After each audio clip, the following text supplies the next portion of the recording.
Okay, good afternoon, everybody. Today is August 1, a day after the MLB trade deadline. Also, we have Giants training camp. This is episode number 63 of the Sports Consiglieres podcast. I am joined with me, as always, except for the last episode, my friend, my pal, and the field reporter who went to training camp twice this week, and there was a Carl Banks sighting, from what I understand. My friend, my pal, my consigliere, Jerry. How you doing today, Jerry? Excellent, Jimmy. Like you said, we hit it on Monday. We hit it on Friday. Yesterday, I got a chance to talk to Carl. Carl is promised me, but us, Okay. that he will come on with us. Again, it's always nice to see the ex players there. Carl was obviously that's the second time I had the pleasure of speaking with him. A true gentleman, true professional, and more importantly, just a very, very nice guy overall. It was nice to see Carl. It was nice to see Coach Coughlin on the field, interacting with Coach Dable and other members of the coaching staff. Tiki Barber was on hand on Friday, as they did the Boomer and Geo show, and then Tiki did his show with Evan. After that, you also had Eli Manning, Chris Snee, Zach Diassi. So you had some alumni there as always, which is a very important thing for the Mara family to keep the alumni players involved. And listen, I was there 2 days, following closely, watching closely. I know a lot of people are going to be like, yeah, whatever, but Russell Wilson has looked very, very good. It's training camp, I get it, but so far so good. One thing I'll point out very quickly that caught my eye: the end of practice, the offense is running sprints, and he's running sprints like he was a high school football kid. There was Really? no taking off. You could just sense the leadership from this, from the stands, if you will, and you could also really sense the optimism. And I know, you get a lot of people are haters because of the schedule, but the bottom line is this is a much, much more talented football team than we've seen the last few years in a lot of spots. The quarterback room is one. The receiving core is fantastic. The tight end room is deeper. Andrew Thomas was there yesterday off on the side. Obviously, he was there all week, but I saw him up close yesterday Yeah. off on the side working. Looked, moving around a little gingerly, but, he has time to recover. And, overall, I think there is a different feel in the air. I've tried to make training camp every year for the last few years. And, again, it was almost like, I think like last year was, one of those things where you went and you were expecting somebody to cast a magic wand. Oh, hopefully Daniel Jones looks better. I'll never forget last year. The one that I went 2 days, the one day, I mean, he was just awful. And and not to get into a Daniel Jones bashing here, but now you look this year, you look at this year, Dart is a rookie. Obviously, there's going to be growing pains. You have him and Winston basically splitting the snaps, and you have Russ, and there just seems to be that, a new scent in the air. Hopefully that leads into some wins. But, Russell Wilson is the ultimate professional. And like I told my dad last night, I'm just so happy that we did get him and, not Aaron Rodgers. And, I think everybody knows, that obviously Dart will ascend to QB1 one day. But you know what? If that one day comes later than sooner, that's not a bad thing because this organization is just, dying for some really, really good, stable quarterback play where they could get the ball down the field, which so far, for what I've seen and what I've been following, and I definitely saw that in person, they're looking to, as Hank Stram used to say, matriculate the ball down the field. Okay. And, it's just a welcome, there's just a welcome, feeling that, hey, listen, the schedule is what it is. However, this is a talented roster in a lot of different areas, via the draft, via free agency. And one other thing, I had a very brief interaction with Joe Shane yesterday, and he's a very, very pleasant and very friendly human being. And, when you meet these guys like this, hopefully that translates to, sustained success for those guys, because, you want guys like that to do well.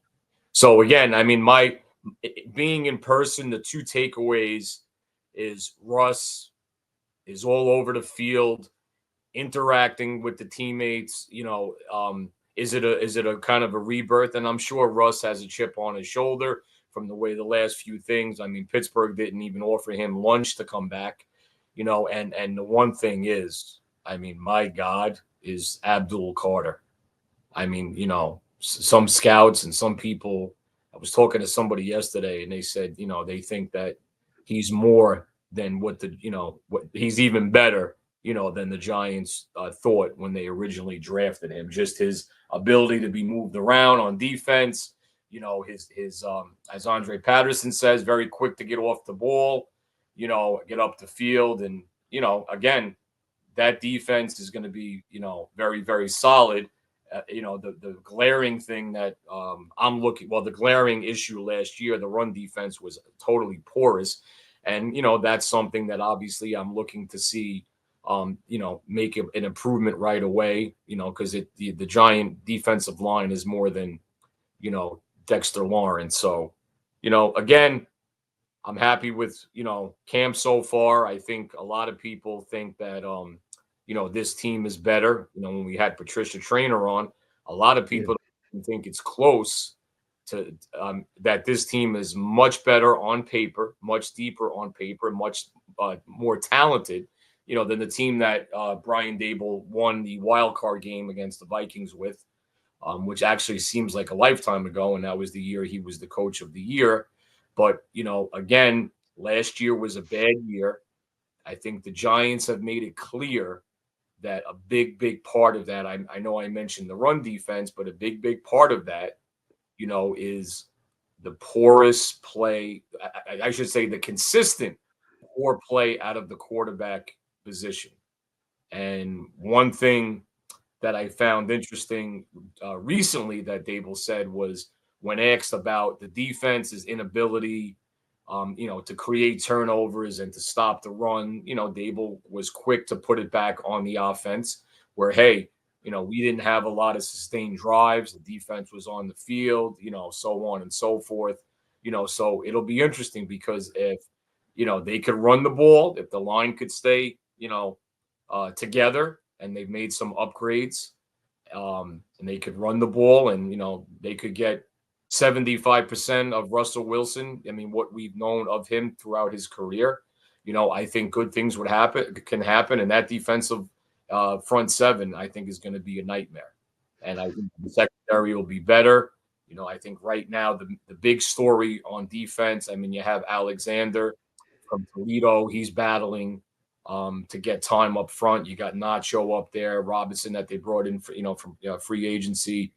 But I think the big story is what happens too with the second corner spot. Right now, Banks is still in play.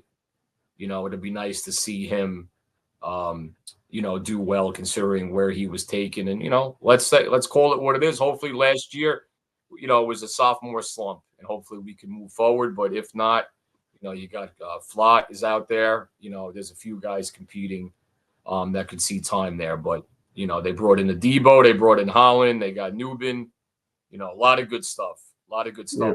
Defense that only got better. So, I mean, like I said, everybody is enthusiastic in the NFL, heading into August, or most times everybody is, simply stated because the records are 0-0. But, I think coming out of the gate, like I said, when we had Patricia Traynor on, you and I have talked about this. The Giants, should have beat the Reds. Excuse me. I don't want to get on the current band now. Yeah. That's a whole nother topic for another show. But the Giants should have beat the Commanders twice. It didn't happen. They come out of the gate with Washington week 1, and then they have Dallas, and we've talked about this, 2 division games right off the bat. And if they were going to look to make a statement that this is not, the previous few years Giants, if you will, because their record in the division has been god awful. 1-1. I think, I'll be honest. I think 1-1, anything but 0-2, I think is a win. Is a huge plus for them. Yeah, and then Washington, they had Graham Gano on, and we covered this, and they had no Yep. kicker, and basically ended up losing the game. But I agree with you, the optimism, and I'm kind of envious that you were there. You were there with your son, so it's definitely a good father-son bonding. So, but I think that the approach is different this year. I think the defensive line is getting a lot of accolades. I mean, I heard that they're going to be at SummerSlam too. There might be a special. The front four might be at SummerSlam on Saturday because it's at MetLife Stadium. So that's a good. You also want a bonding. You also want some sort of camaraderie outside of the day and day. So I think that's a good thing for the line. And I think it's a passing league, so we'll see what the secondary on the offensive side of the ball looks like. Russell Wilson, he's been there, he's done that. So he's still continuing to do it. And I think that it's definitely an upgrade. I agree with you on the quarterback position. And he's going to be able to stretch the defense, which I don't think two teams were really scared of Daniel Jones last year. And therefore, you close the defense, it eliminates everything else. And they have the deep threats. Neighbors was dinged up, but I think he's in practice today. So I think that they're, from what the scouting report's saying, that Wilson and Neighbors are connecting on a lot of issues on the field. So it looks like it's going to be optimistic. I'm optimistic, and like I said, hopefully that Washington, they've had Washington's number the last couple of years. However, but it's still an NFC East game. The Commanders have McLaurin. He's talking about today about having a trade. So who knows what that locker room is going to be like? But I know he's in his final year of his 3-year deal. So we'll see what happens. But I'm optimistic. I think I'm more optimistic this year than I was last year, because I think he always had the Saquon Barkley thing that was kind of like, did they make the right decision? And then with Jones, and it looks like they made all the right decisions. And I think that they're building through the draft. So I mean, like I said, we last 2 episodes ago, 8-9, 9-8. I can live with that. I mean, so. No, I agree. I mean, the Barkley situation, I thought, was a cloud that never went away over last season. Listen, Philly won the Super Bowl, and I think now everybody has kind of officially moved on. And, you talk about the running back position. Let me tell you something. Scatterboo needs,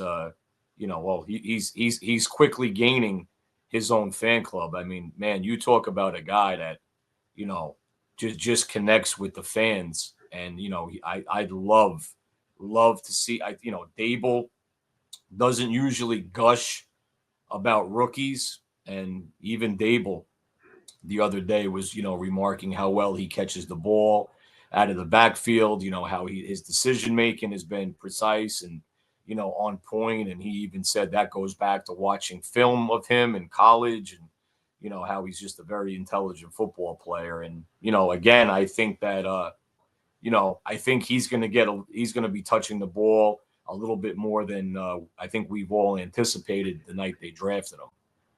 Yeah. And again, it's a situation where, not many, the days of having one running back like Rodney Hampton touched the ball 30 times are over. So him and Tracy, I think they complement each other really well.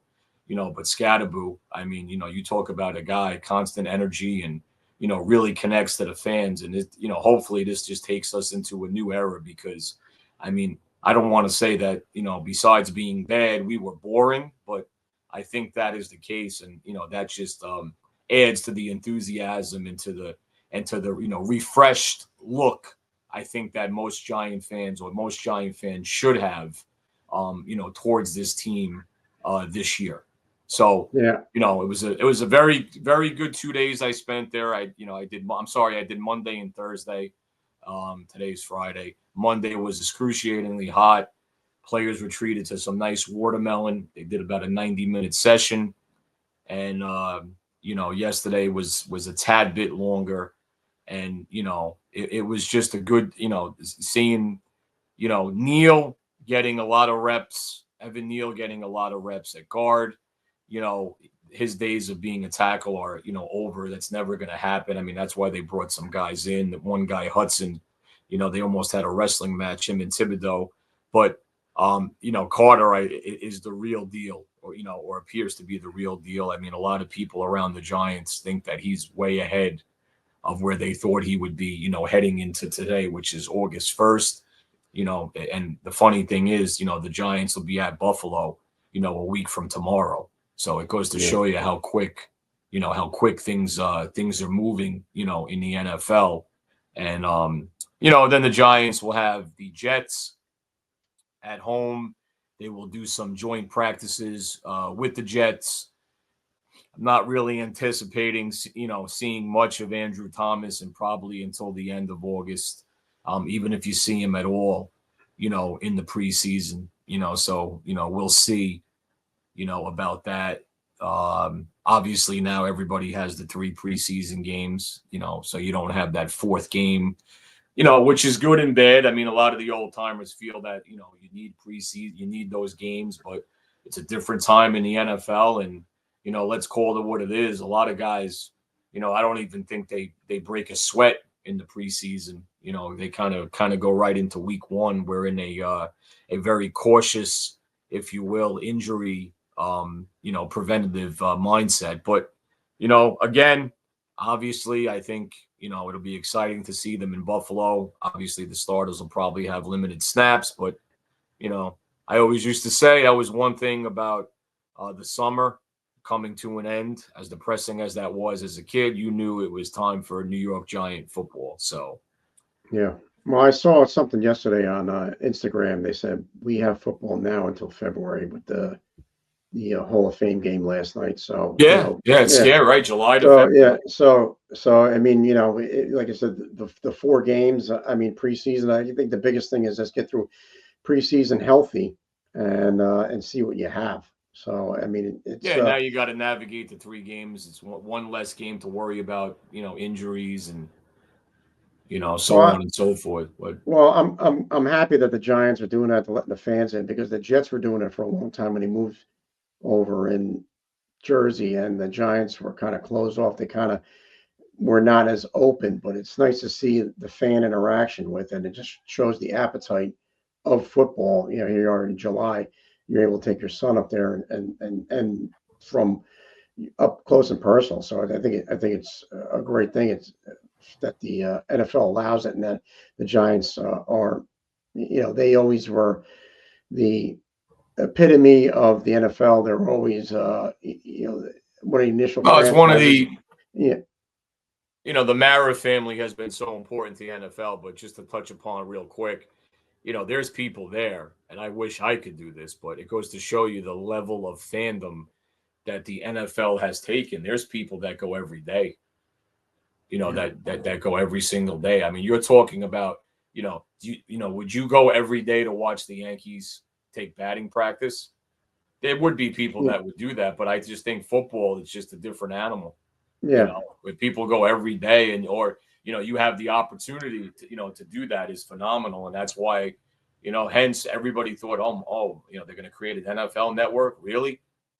They knew that, when they did that, way back when. And like we've talked about this all the time, right? July was the first preseason game, and it'll end in February, with the Super Bowl. I mean, that's an incredible amount of time. And then we always say this: by the time, you get over what happened in the Super Bowl, we're talking draft previews, yeah, and all these other things, free agency. And then before you know it, rookie mini camp and everything else. It really is a 12-month machine. So yeah. Well, listen, I was happy that you went there. I was happy. I saw the picture of you and your son at Carl Banks. That's something you always will have. So, and it's nice seeing I the tried always getting thing. Paul to commit to having me replace Bob Papa, but he Yeah. was very Well, loyal to Bob Papa. And then we got to get you credentialed now, because you've been the training camp twice and to the Cosmo press conference. So we got to get you yes, on some sort of and the good thing is, credential. every instance, I did not get kicked out. So that's a No. plus there. Yeah, exactly. So just turning to the Yankees, you think that they're better today than they were yesterday with the moves that they made? I do, and I think from all accounts, I think a lot of people do agree with that sentiment that they are better. I think locally the Mets did a little bit better, but I will stay with the Yankees for now. And I think the important thing, because I think there's always that worry, like that pre 96 worry. And I think me personally, I was happy. I think for me, what the Yankees did, it was really what they didn't do, which is their two best position players stayed: George Lombard, Spencer Jones, and then they, Yeah, Schittler and Carlos Lagrange, who's a pitching prospect. They kept those guys. So I was happy that those guys were not moved. I was also not surprised, based on what he has done in the past, that Brian Cashman didn't trade for a starter. He went very heavy on the bullpen, and I thought they got a really good array of relievers because that bullpen is taxed. He's getting Gill back. He's basically saying Gill is coming back. Stroman's has given them yeah, some workman-like starts. Rodon, Fried, Schittler, Warren, and the price was very high from what I understood about why a deal was not made. But one thing I will say is that they got a closer, Bednar from Pittsburgh. I think he has like 17 saves. Jake Bird, yeah, Camilo Doval, and the three things that I found very interesting is 33.1 strikeout percentage, 26.3 strikeout percentage, and 26.2 strikeout percentage. Because I think I could speak for all Yankee fans. We're tired of relievers coming in and the ball constantly get put in play, so to speak. Now, again, with that, these guys throw hard. You know, the problem with Bird and Doval over the a little bit, they kind of might lose the strike zone, but when you have guys that throw hard, that's usually the case. Hopefully, that's under control, and the Yankees are in a good situation because both have team control. The Yankees have control beyond this season yeah, in those three players because they do not have that same situation with Luke Weaver and Williams. So that's what I thought they did very well. Cashman loves the whole, when a player comes back from injury around the trade deadline, which is going to be Luis Gill probably within the next week or so, maybe even this weekend. Oh, that's like an addition, that we didn't have. So in his yeah, mind, he actually counts that as a move.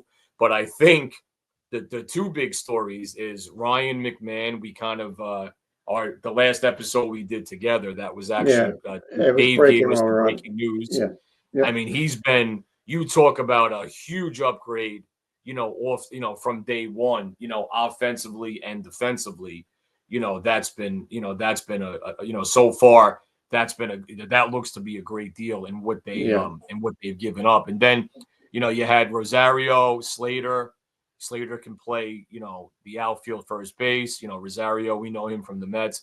Then the interesting move was Caballero from the Rays, who got traded in the middle of the game, um, yeah. So, which was interesting. And yeah, now of course with Volpe struggle, everybody's running, running with this. But at the end of the day, I like that move, and I think they brought him for just some depth in the infield.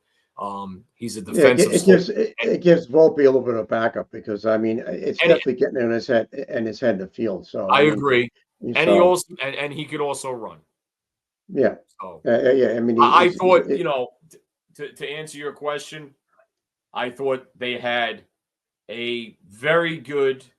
I like what Cashman did. The one thing I'll say is I don't know if anybody was expecting him to make this many moves. The Doval move that came at kind of like the 11th hour there. But yeah, you talk about now, as somebody made the joke, they were like, they might have to take a new team picture, with all this new blood coming in. But listen, yeah, you got to give it to Cashman, right? He identified areas to be improved: the bullpen, third base, another infielder, speed, okay, another outfielder, okay, and He did not sacrifice any top prospects. Okay, they're not really adding payroll, which I know is important, very important to this, or a significant payroll, which is very important to this Steinbrenner regime. And I think you have to give him his flowers for what he did at the trade deadline. Now, obviously, let's revisit this in a month. But I think the area where I really like is the three relievers, because come October, you want guys that are going to come in and are going to strike people out.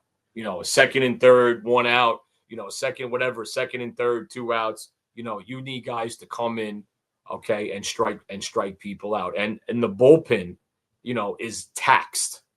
Yeah. And we're at August 1st now. There's a lot of baseball left. So, I think that Cashman did a great job, and I also think Stearns did a great job with the Mets getting Mullen, and this. Before we came on, there was talk about letting him wear 31, but it's Yeah, I funny. know that Mullins is Piazza's having number. a year, and he still has 15 home runs, and I think he fits perfectly with the New York Metropolitans. Yeah. Well, I mean, as far as just to piggyback what you said, I mean, I thought that was an upgrade. I thought just Major League Baseball, no starters were traded. It was basically all relievers.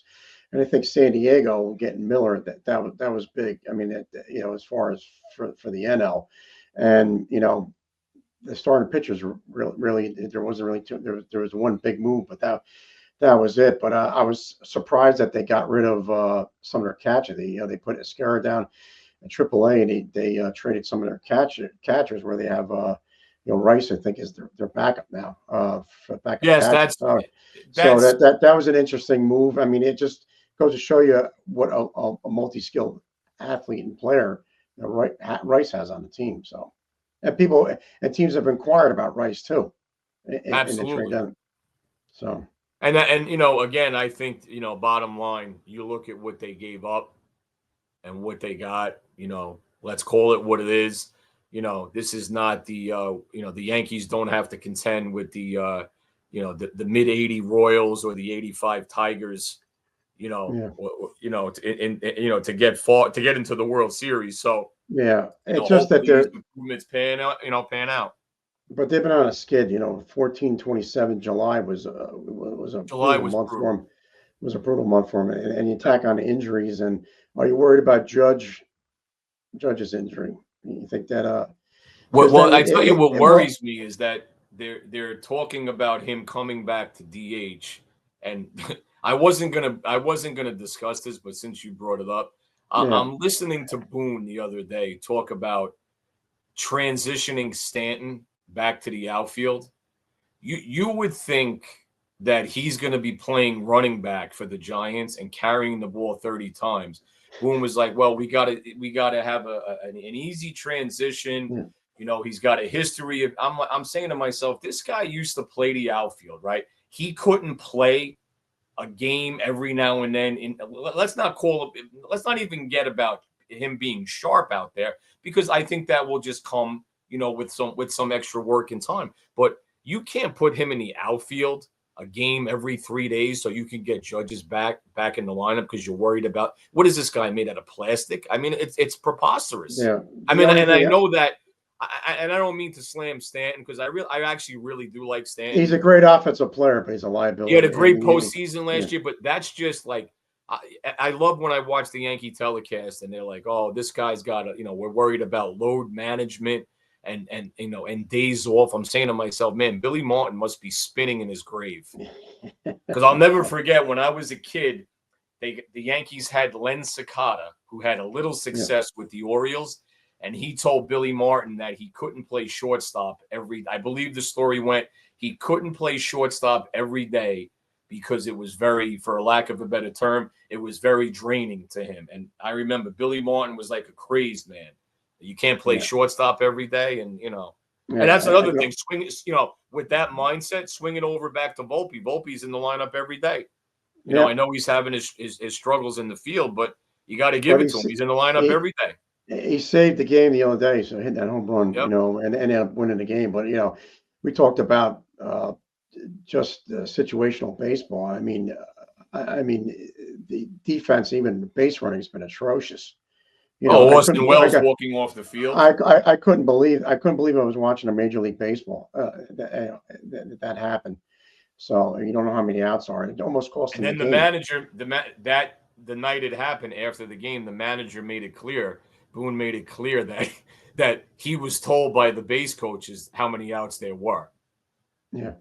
So the follow-up question was then, well, why was he tagged out if he knew the outs? And Boone said, what do you want Boone to say? He goes, that just can't happen there. I mean, what do you want him to say? Yeah. He's not gonna bash Wells any more than he did. All he said was it just can't happen. But I mean, he knew how many outs. It was just a total mental breakdown, a very bad play. That shouldn't happen in Little League, let alone on this level. And ultimately, that is what's gone on since last October, where you just scratch your head. Well, I think it's unbelievable.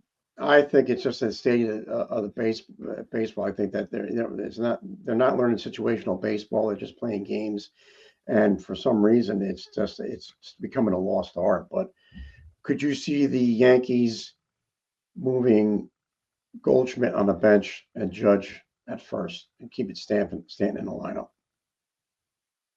Jimmy, I don't see that happening this year.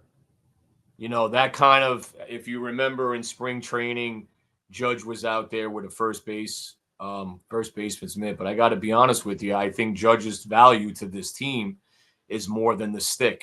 He is a very, very, very good outfielder, and I don't think in a million years they would make that move in the middle. And he's a weapon, with his arm too. I mean, absolutely, he's intimidating. Very good outfielder. Very good outfielder. Yeah, so we'll see. But I mean, they're still chasing the Blue Jays. So Blue Jays seem to be cooling off a little bit, but they're I think 3.5 games back, maybe 2.5 in a win column or whatever. But we'll see. So I mean, I like the moves, and so we'll see where it goes. I mean, they won yesterday, so one game at a time. Did you check out any of these documentaries? I saw the Jim Abbott documentary. You go see the whole thing, but they've had I didn't see that. That is definitely on the list. That's one I would like to see. Yeah, it definitely is good, and just with him, he was a high prospect, especially when he had to deal with not having a right hand, and he talked about his childhood growing up in Flint, and in Michigan, how he got drafted high, and then how he kind of underperformed, but he went to the Yankees, and just talks about that time, and also, but just the fan mail he got just from the inspiration he had from people that had had a child or them themselves, how it inspired so many people. Like really, he was in tears in one part when I read some of the fan mail in it. So it was really is a good, really good documentary. Another documentary I saw was, I guess, Yankees Dodgers. I didn't get a chance to watch that yet, but I was watching a little bit of it. Probably watching 5 minutes, but sounded like they wanted Yankees wanted to go after a player named Rudy. Thurman Munson said no. We got to go after Reggie Jackson. Yeah, Joe Rudy. He was on the A's. Yeah. So and they said no. Thurman Munson said you got to go after Reggie Jackson. So this was about the time 76, 77 when there was a rivalry there. And another doc I watched was Turning Your Soccer. I know you're probably regaining fans on that, but there was a USA Mexico documentary, Good Rivalries. Did you happen to catch that? I've seen bits of that. I actually thought you were going to bring up when you said soccer how our New York Red Bulls were able to come ahead of the Mexican power Chivas last evening 1-0 with Emil Forsberg with a nice free kick. So it was a nice win for the Red Bulls in the MLS Leagues Cup. I know Pat Monahan was probably watching intently. Yeah, so taking notes, probably calling in, but yeah, it was just it talked about the history about the USA Mexico team, but it also went to like the political background on it too. Like it's good to see, and I guess about the 70 Worlds, because they hosted the World Cup twice, Mexico. So I mean, and it just talks about the evolution of the game. I think it said rivalries, but the one author was like from 34 to 70, Mexico won 12 times to USA once. So, but I thought that was interesting, and I think that I think that what makes that documentary special is I just think that a lot of people are not aware that in soccer on the national team level that the USA and Mexico that's a very good rivalry. There's a lot of bad blood there. Rafa Marquez, he yeah, was the captain of the he, Mexican he, national team. He actually played for the Red Bulls a little bit. There's a lot of bad blood there. There's been a lot of good battles, over the years, and that's a very good sports rivalry. And I think since you brought that up, now I had to me, I had to get the Red Bull reference in, but sure, The Red Bulls, along with the other MLS sides, are in the Leagues Cup, which is basically teams from Mexico and teams from the MLS. And the one thing that I found interesting is that the Mexican clubs agreed, and none of these games are being played in Mexico. So they're coming here to play MLS. I think to really make this a more passionate Leagues Cup for everyone involved. I think both sides should be traveling and hosting. yeah. Well, I mean, it was interesting, and he also had a lot of players. Had Tad Ramos, John Harkes, talk about the Cosmos and the NASL and Pele, and how a lot of players were able to see soccer for the first time. So, but had Marquez in there, had Bora. I can't say his last name. Marinovic, who was the Mexico coach, and how Right. his influence on the team. So I thought it was a good. I didn't get it's a series. They had Langdon Donovan on there, talked about him growing up in California, so close to the border, and how he had the Mexican club teams were better from what so he had to play with them. So very interesting. So Yeah, and then you talked about swinging back to Jim Abbott. I mean, my first interaction, my first seeing him, if you will, was he was on the USA baseball. I mean, he was on the Olympic team there. So really, really good career. You talk about overcoming the odds. It's a great story. And then, of course, I did see the Yankee Dodger one, and I find that a little depressing because if you watch it and you say, man, the Yankees in 81 were up 2-0, and things just fell apart. Poor George Frazier, and that was 1981. I was 6, and my yeah. one uncle has not let me forgot about that series, let alone last year. So Yeah, well, Dave just put on the wire. What looks like Stroman got released. So the Yankees. So it'd be interesting. yeah, I I don't mean, know. there's an listen, the the negative of them making, and I thanks Dave for the update. The negative about making all these moves, right, is you have to find a spot obviously on the roster for these guys. And Yeah, I like Stroman these last few starts, but where does he fit you in got going you got to forward? make room. They sent Got to make room. Dos Santos. They sent down. He pitched 3 innings yesterday, so that was Yeah. alluded to during the game. So and ESPN just acquired NFL Network Red Zone worth billions. So our producer Yeah, Dave that was Sturgio. that was being discussed. I mean, that's unbelievable. I mean, ESPN is people thought that that's one thing that they were never going to get their hands on way back when, but ESPN is a monster. Yeah, well, I mean, even though you talk about the ratings and everything else, they're still going strong. They're still the flagship of they were the first and still the flagship. But anyway, I think we'll put this to an end. But this episode was produced by Dave Sturchie. I'll pass this along to and Chop Sports Media. Pass this one along to Jerry. So why don't you take us out? Episode 63. This was episode 63. Carl Nelson. Carl Nelson. Yeah, good call Very on good that. New York Giant lineman. Also worked on WFAN. So this is episode 63. We'll be back soon. Tune into our social media accounts.